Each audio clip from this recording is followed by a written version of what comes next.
City India news, महाराष्ट्रातील लोकप्रिय news channel.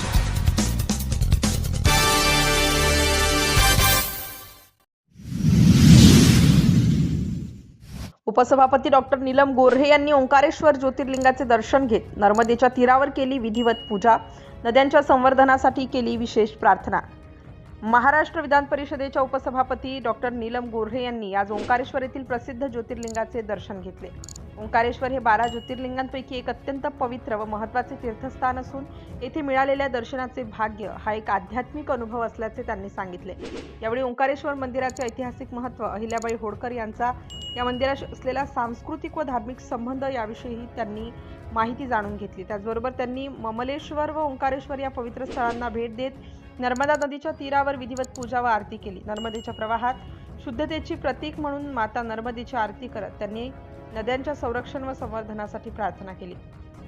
Doctor Gorhe म्हणाल्या, गंगा जशी प्रयागराजमध्ये शुद्ध स्वरूपात दिसते त्याचप्रमाणे नर्मदा व शेजारील इतर नद्या देखील शुद्ध, निर्मळ आणि सदैव प्रवाही राहाव्यात अशी प्रार्थना आज मी केली आहे। या नद्यांचे जतन करण्याची शक्ती आम्हाला मिळावी, त्याचबरोबर महिलांचे आणि बालकांचे जीवन सुरक्षित राहावे, देशाचा सर्वांगीण विकास व्हावा आणि पर्यावरणाच्या दृष्टीनेही वसुंधरेचे रक्षण व्हावे अशी प्रार्थनाही त्यांनी नर्मदे चरणी केली।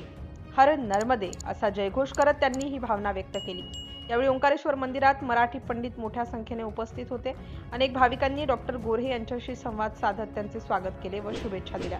मंदिर परिसरातील भक्त मंडळींनीही त्यांचे मनपूर्वक स्वागत केले। सिटी इंडिया न्यूजसाठी विशेष प्रतिनिधी उदय नरे, ओंकारेश्वर। आज आम्ही ओंकारेश्वर या ठिकाणी अमलेश्वर आणि ओंकारेश्वर अशी 2 स्थानं आहेत।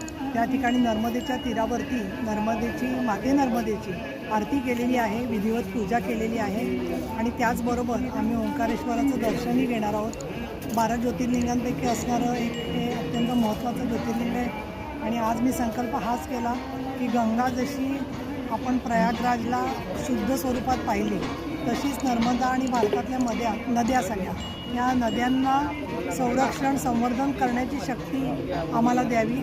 याचबरोबर महिलांना आणि सर्व बालकांना सुरक्षितता मिळण्याबरोबर विकासाच्या दृष्टिकोनातून हा देश पुढे जावा आणि ही जी वसुंधरा आहे त्याचं आत्तापर्यंत संरक्षण करत ही नर्मदा आणि ओंकारेश्वरांनी इथपर्यंत आणलेलं आहे, त्याच्यामध्ये प्रगती होण्याच्यासाठी म्हणून आम्हाला आशीर्वाद द्यावा अशा प्रकारची प्रार्थना मी नर्मदेकडे, माते नर्मदेकडे, हर नर्मदे असं म्हणून नर्मदेची आरती आम्ही सगळ्यांनी केलेली आहे।